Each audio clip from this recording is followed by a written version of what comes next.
Bu, apakah setiap kita takbir harus mengangkat tangan?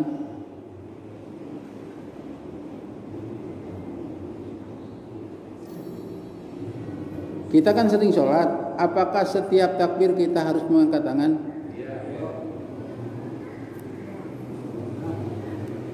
Atau apakah setiap mengangkat tangan harus takbir?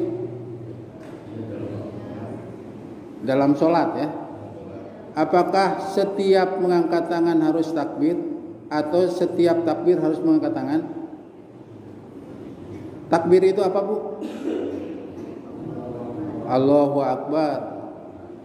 Coba takbir dalam sholat kapan saja?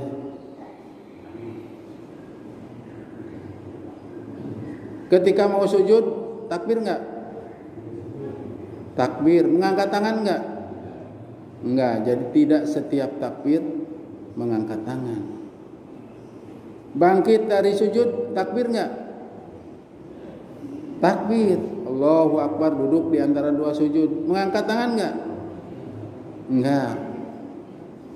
Jadi tidak setiap takbir mengangkat tangan. Nah sekarang dibalikan, apakah setiap mengangkat tangan harus takbir?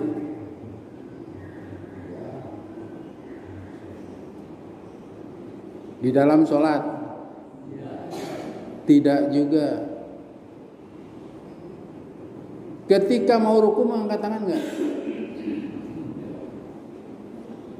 Ketika mau ruku mengangkat tangan enggak? Ketika takbiratul ihram mengangkat tangan enggak? Mengangkat. Ketika mau ruku mengangkat tangan enggak?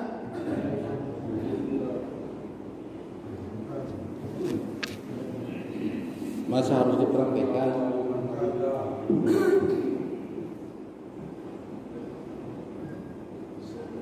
Ini habis surat Allahu Akbar, mengangkat tangan enggak?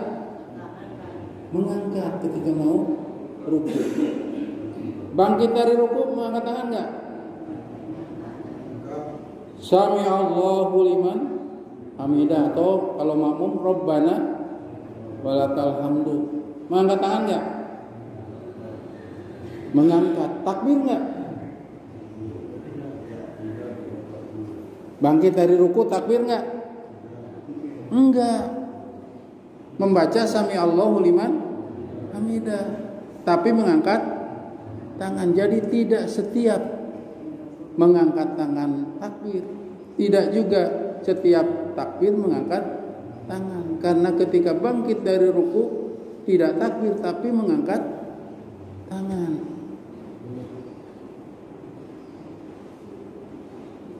Nah inilah yang akan kita bahas, yakni hadis dari Abdullah bin Umar atau Ibnu Umar. Ibnu itu anak, Umar ya Umar. Dari anaknya Umar, maksudnya Abdullah bin Umar. Dari anaknya Mas'ud, Ibnu Mas'ud, namanya Abdullah bin Mas'ud.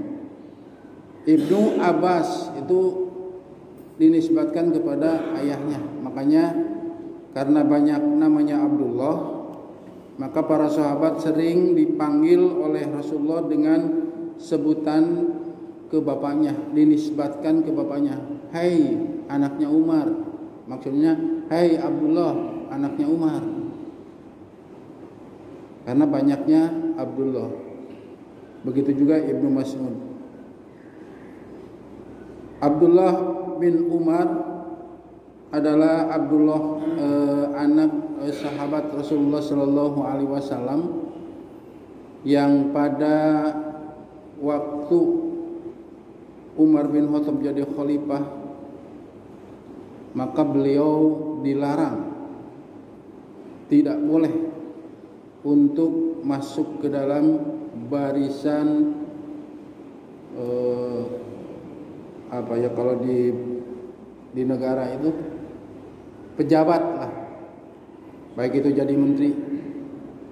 Padahal beliau merupakan di antara sahabat yang ditunjuk untuk memimpin pemerintahan, dalam arti ketika Abu Bakar meninggal. Termasuk di antara reng-rengan sahabat yang ganjil untuk menentukan pemilihan presiden kalau sekarang. Kalau dulu pemilihan khalifah.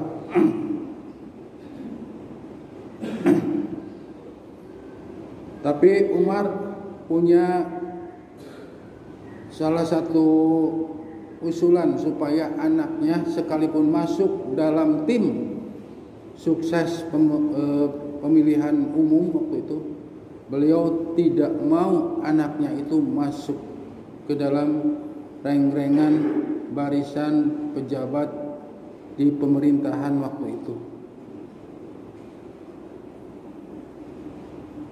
Dia tidak mentang-mentang dia anaknya, tidak mentang-mentang dia itu kerabatnya, maka Umar mencoret nama Abdullahnya, tidak boleh masuk. Nah, itulah Abdullah bin Umar. Maka kalau dalam hadis ketika ada Abdullah bin Umar, pasti kesananya radhiyallahu anhuma, semoga Allah meridhoi kepada keduanya, yakni Abdullah dan Umarnya. Didoain oleh para ahli hadis. Tapi kalau an Umar bin Khattab, dari Umar bin Khattab, hanya Umar dan ayahnya. Karena ayahnya bukan dari golongan Islam, maka oleh ahli hadis tidak radhiyallahu anhuma, tapi radhiyallahu anhu, hanya Umar yang didoakan.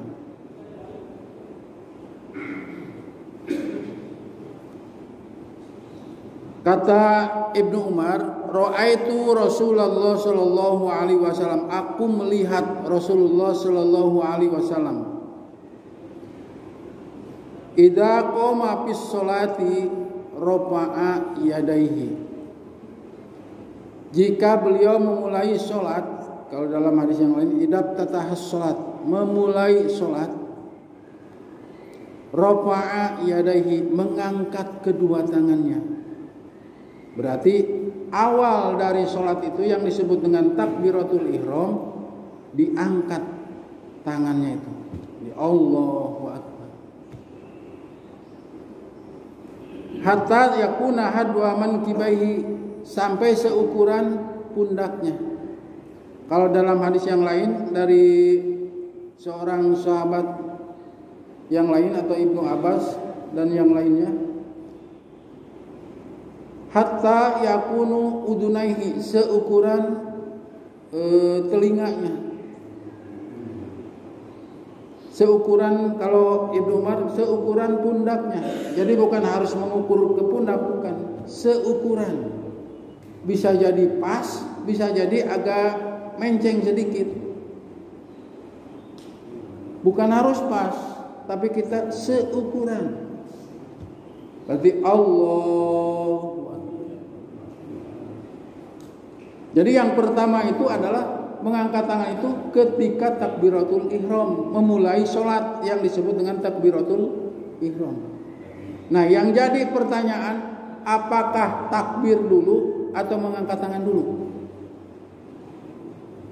Pak, apakah mengangkat tangan dulu atau takbir dulu? Kan begini, ada yang begini, Allahu Akbar, berarti itu takbir dulu, baru mengangkat. Ada juga yang Allahu Akbar, itu mengangkat tangan dulu ya, baru takbir. Ada yang takbir dulu, Allahu Akbar, baru begini.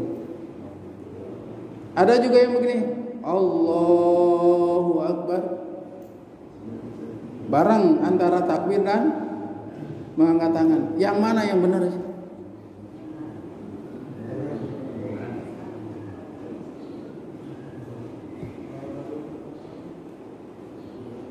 Dalam hadisnya ternyata berbeda-beda, Pak.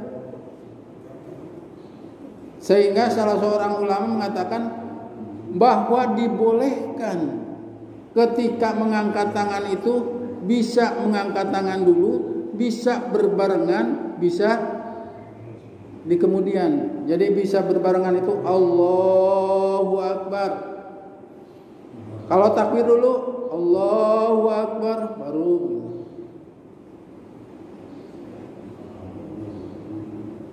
Ada juga yang mengangkat tangan dulu. Sudah selesai Allahu Akbar. Nah, yang jadi pertanyaan lagi, apakah makmum menunggu takbir atau menunggu mengangkat tangan? Kan apabila imam ruku harus ruku. Apakah menunggu imam ruku atau menunggu komando dari imam? Umpamanya saya jadi imam, lalu begini, Allahu Akbar, menunggu melihat ini atau melihat atau mendengar Allahu Akbar? Berarti menunggu takbir, karena itu adalah komando. Oleh karena itu, dulu pada masa Rasulullah ada seorang sahabat yang takbir ketika Rasulullah takbir itu sangat kencang sekali supaya kedengaran yang di belakang, karena banyak jemaahnya. Juga ada perempuan. Jadi ketika Rasulullah Allahu Akbar, sahabat yang di pinggirnya Allahu Akbar. Tapi kalau di Al-Huda karena pakai pengeras suara tidak usah lagi. Tapi yang namanya makmum itu tetap harus takbir ketika imam takbir. Jadi jangan diam. Allahu Akbar, Allahu Akbar. Jadi bukan begini ketika imam takbir tuh, kata imam Allahu Akbar, dia cuma mengangkat tangan aja. Karena yang wajibnya itu adalah takbirnya. Tapi kalau imam membaca Sami Allahu liman hamidah, makmum baca Rabbana lakal hamdu, sama. Allahu Akbar, takbir juga Allahu Akbar. Mungkin karena di dalam hati kita itu jadi nggak kedengeran ada makmum yang seharusnya idza kabbaro fakabiru. Jika imam takbir itu Allahu Akbar, maka makmum juga takbir. Wa idza qala sami Allahu liman hamidah, jika imam membaca sami Allahu liman hamidah faqulu rabbana walakal hamdu, maka makmum membaca Rabbana walakal hamdu. Wa idza qala al-imamu ghairil maghdubi alaihim waladdallin faqulu amin. Jika imam membaca ghairil maghdubi alaihim waladdallin, maka si makmum membaca amin. Tapi yang terdengar adalah kita itu hanya membaca amin ya. Ketika imam membaca ghairil maghdubi alaihim waladdallin. Kenapa dalam hadis itu tidak membaca Fatihah? Saya sering menjelaskan karena kalau membaca Fatihah ketika imam membaca iyyaka na'budu wa iyyaka nasta'in itu membaca Fatihah. Sama sekalipun satu ayat. Sama seperti kita membaca Alif Lam Mim dzalikal kitabul la raiba fihi hudal lil muttaqin. Membaca surat apa? Al-Baqarah kan? Semua enggak dibacanya? Cuma 2 ayat, tapi tetap dia membaca surat Al-Baqarah. Makanya dalam hadisnya idza tala ghairil maghdubi alaihim waladdallin faqulu amin. Jika imam mengucapkan ghairil maghdubi alaihim waladdallin, maka bacalah amin. Ucapkan amin. Sebab para malaikat ketika membaca amin dalam sholat, maka malaikat yang ada di sekitar ini juga membaca kalimat itu. Jika membaca amin kita ketika imam membaca ghairil maghdubi alaihim waladdallin berbarengan dengan aminnya para malaikat, kata Rasulullah, ghufira lahu ma taqaddama min dzambihi, diampuni dosanya. Jadi jangan dikira membaca amin itu ucapan yang enteng, tapi ternyata pahalanya sangat besar. Hanya membaca amin ketika imam membaca ghairil maghdubi alaihim waladdallin. Qalal malaikatu fis sama amin, dalam hadisnya itu. Membaca para malaikat di langit, karena disebut langit itu karena atas gitu. Membaca juga amin. Jika berbarengan dengan kita, maka dosanya diampuni.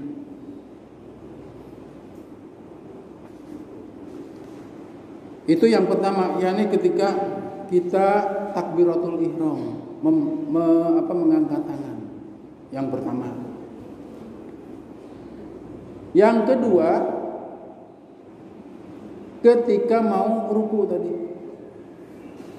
Idza raka'a, apabila ruku. Diangkat juga. Allahu akbar sambil ruku. Jadi tempatnya pertama takbiratul ihram, kedua ketika ruku.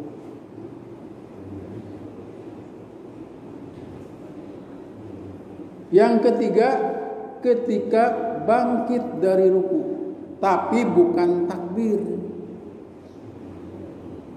Tapi sami Allahu liman hamidah bagi imam atau bagi kita jika sholat sendirian, sami Allahu liman hamidah. Diangkat kedua tangannya juga. Kalau imam ketika membaca sami Allahu liman hamidah, kalau makmum ketika membaca Rabbana walakal hamdu. Cuma yang jadi pertanyaan, apakah imam membaca Rabbana walakal hamdu?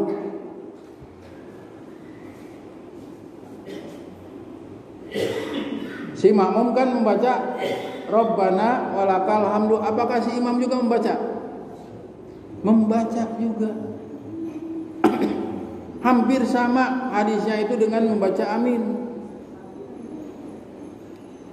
Jadi ketika imam membaca sami Allahu liman hamidah, maka si imam sedang berdiri tegak.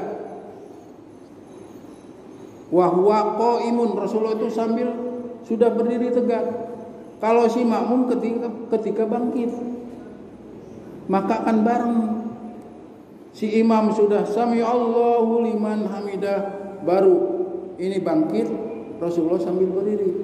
Rabbana walakal hamd. Maka si imam membaca, si makmum juga membaca. Maka jika berbarengan juga ini, ghufira lahu ma taqaddama min dzambihi, diampuni dosanya. Padahal hanya membaca Rabbana walakal hamd. Atau kalau mau ditambahin, ada seorang sahabat yang terdengar ketika Rasulullah membaca sami Allahu liman hamidah bareng Rabbana walakal hamdu. Ditambahin tuh sahabat tersebut, hamdan katsiran thayyiban mubarakan fi. Terdengar oleh Rasulullah, selesai sholat dipanggil, siapa tadi yang membaca ketika Rabbana lakal hamdu hamdan katsiran thayyiban mubarakan fi. Sahabat yang membaca, saya ya Rasulullah. Kata Rasulullah, 30-an malaikat khusus mendoakan kamu ketika kamu membaca itu. Jadi ada tambahan Rabbana walakal hamdu hamdan katsiran thayyiban mubarakan fi. Karena kalau di hadis yang lain juga ada Rabbana walakal hamdu mil'us samawati wal, dan ini oleh Rasulullah sering dibaca ketika beliau sholat sendirian, sholat malam. Karena sangat panjang, agak panjang sedikit. Dan Rasulullah juga membaca doa iftitah wajjahtu wajhiya lilladzi fataras samawati wal ard, sering dibaca ketika Rasulullah sholat sendirian. Karena panjang juga. Dan sholatnya juga panjang, yang dibaca Al-Baqarah, Ali Imran, Al-Maidah. Tapi bukan 2 ayat. Seluruh ayat surat Al-Baqarah dibaca. Jadi ketika bangkit dari ruku, tetap kita mengangkat kedua tangan. Ada satu lagi, kapan? Jadi ada 4 tempat mengangkat tangan. Satu lagi adalah ketika bangkit dari 2 rakaat yang pertama. Baik itu 3 rakaat ataupun 4 rakaat dalam sholat wajib ya. Kan ada tahiyat awal. Ketika bangkit itu mengangkat tangan. Allahu Akbar, mengangkat tangan. Bangkit dari 2 rakaat yang pertama, dari tahiyat awal.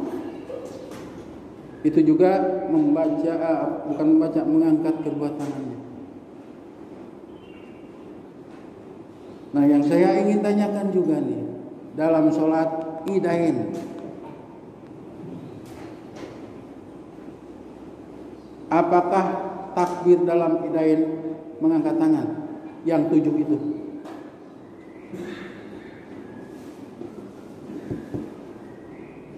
Berapa takbirnya? 7 kali kan, Bu? Ketujuhnya mengangkat tangan enggak? Allahu Akbar, Allahu Akbar, 7 kali. Mengangkat tangan enggak? Mengangkat. Yang 5 mengangkat. Bangkit dari sujud yang di rakaat yang pertama mau ke rakaat kedua, itu termasuk takbir di rakaat keberapa?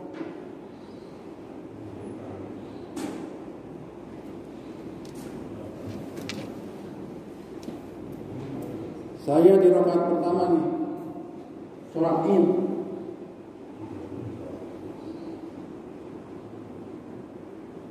Allahu Akbar. Apakah mengangkat tangan atau langsung begini?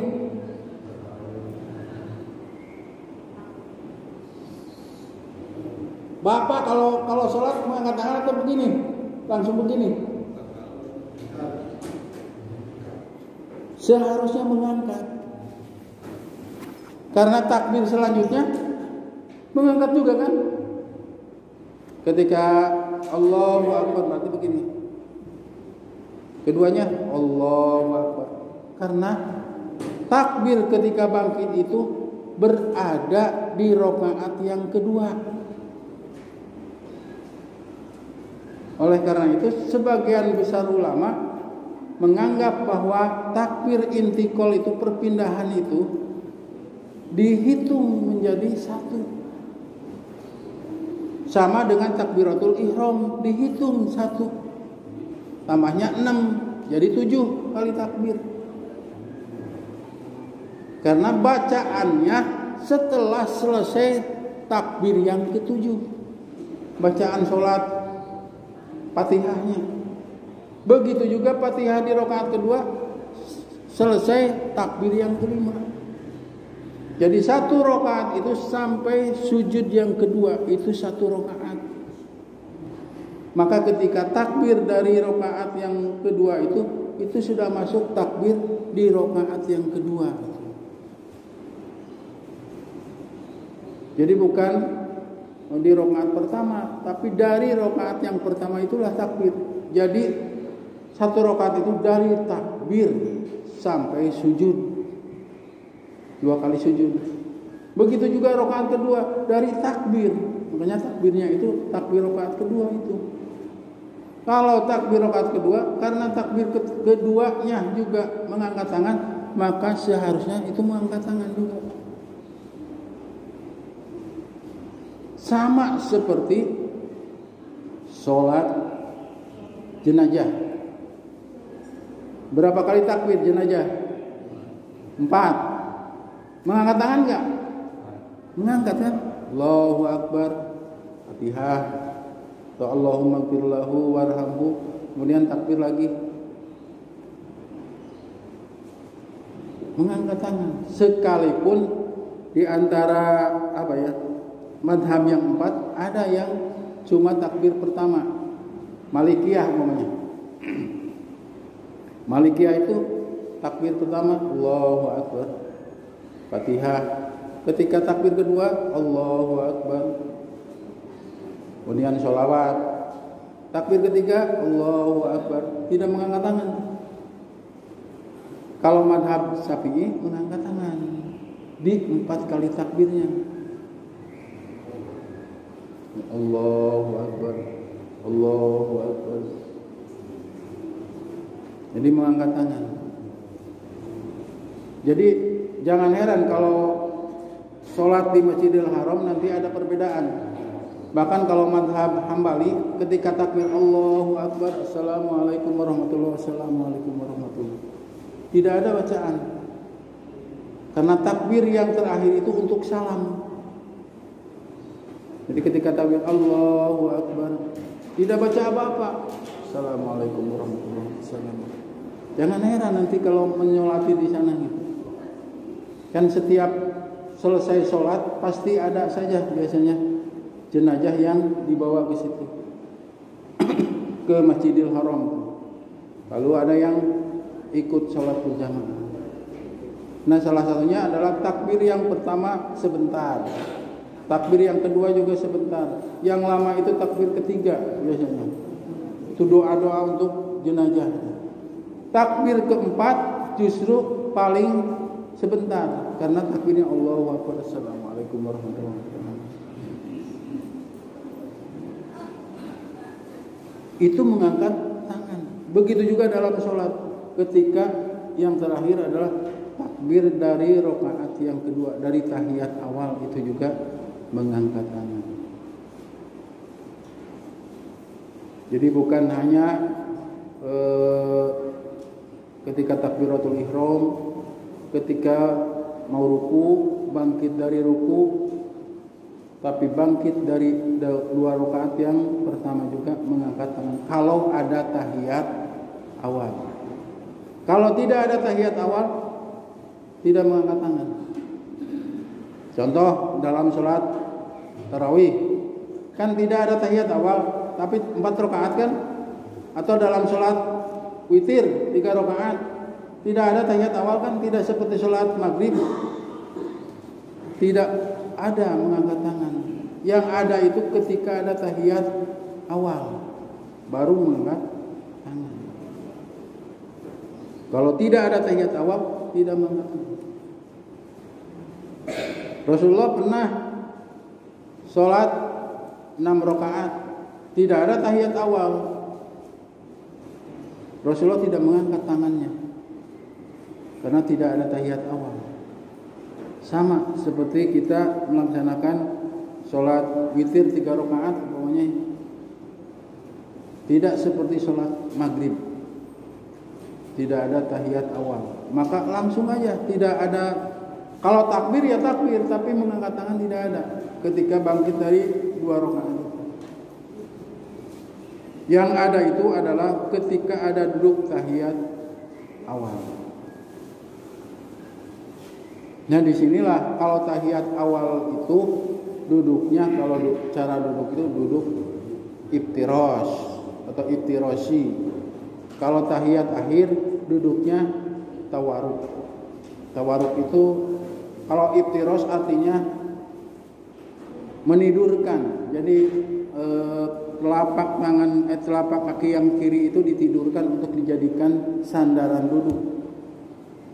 Tapi kalau tawaruk adalah dimasukkan ke dalam sehingga kita duduk di tempat duduk, maka disebutnya duduk miring, bukan harus miring, karena memang akan miring. Nih, gini, kalau iftiras itu tahiyat awal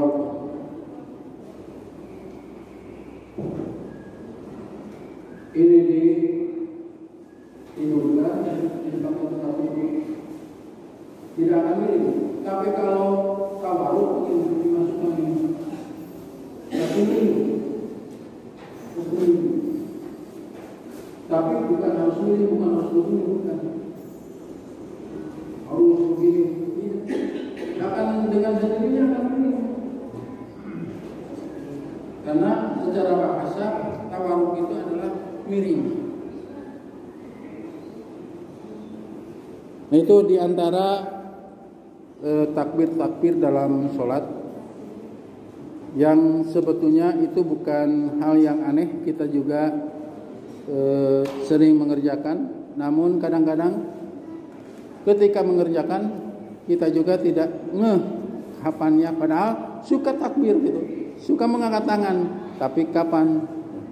Oh, ternyata di takbiratul ihram, kemudian mau ruku mengangkat tangan, bangkit dari ruku, dan ketika bangkit dari 2 rakaat yang pertama apabila ada tahiyat awal.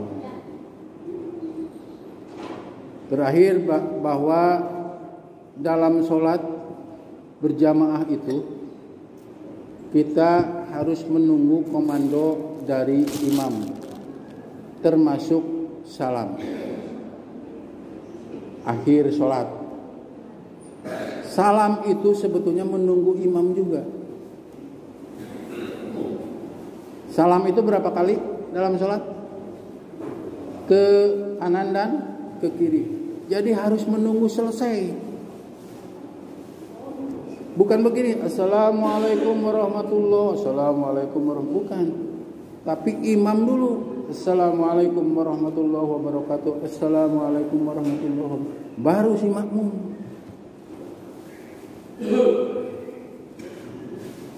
Bukan assalamualaikum warahmatullahi, assalamualaikum warahmatullahi, bukan. Assalamualaikum warahmatullahi wabarakatuh, assalamualaikum. Nah, ini kadang-kadang imamnya juga yang keliru. Jadi nunggu makmum, assalamualaikum warahmatullahi, ditunggu dulu. Ketika sudah assalamualaikum warahmatullahi, baru assalamualaikum warahmatullahi.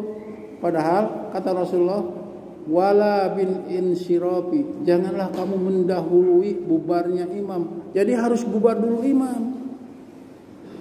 Bubar itu selesai salam. Idza kabbara fakabbiru wala tukabbiru hatta yukabbiru. Jangan kalian takbir selagi imam belum takbir. Wala bil insyirafi, jangan kalian mendahului bubar salamnya.